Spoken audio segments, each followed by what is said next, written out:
大家好，欢迎收看爱上电子。这个冰箱不制冷，压缩机也没有声音，按门开关，指示灯也不亮，调上边的温控器也没有反应，电源线是插着的，但是没有任何反应。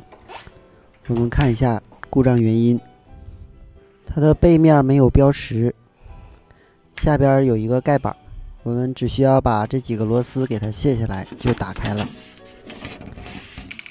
内部有一个压缩机，压缩机边上这是一个保护罩，保护罩里边有一个热保护器，是接在公共端的，下边是一个启动器，这边还有干燥过滤器，非常简单的构造。下面我们把它的保护器卸下来，我们再量一下它的压缩机各绕组的阻值。因为压缩机现在很烫，证明供电是正常的，也就是说220伏是到了压缩机了，那么很可能是启动器的问题。我们测一下压缩机的阻值是否正常。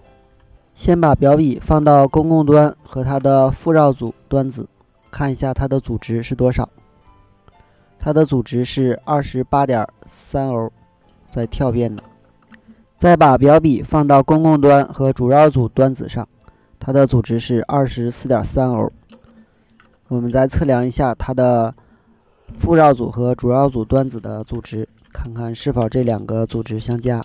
如果是这两个阻值相加，基本上压缩机是没有问题的。我们还可以测量它的公共端和外壳是否有漏电，如果阻值为无穷大，就证明是正常的。下面我们看一看主绕组和副绕组之间的阻值是53欧，是正常的，说明是启动器的问题。我们先量一下旧的启动器，看一下它的阻值。现在旧的启动器阻值已经变大了，它的阻值已经达到了800多欧。我们看一下这个新的启动器，新的启动器的阻值在冷却状态下，它的阻值只有18欧，所以应该是启动器的问题。我们给它装上，试试。装完以后我们插电，压缩机已经运转了，完全正常了。好，我们看一下这个启动器内部是什么样的。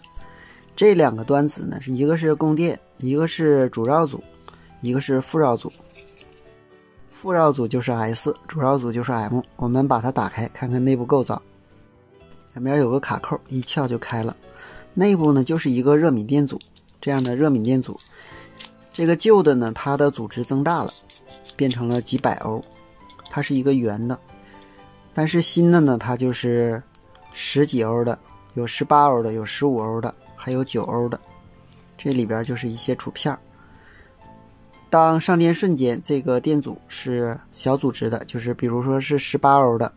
当通电以后，它会加热，加热以后它的阻值就会无穷大，这样呢，副绕组就停止供电，完成了它的启动作用。好，今天咱们就到这里，谢谢大家，再见。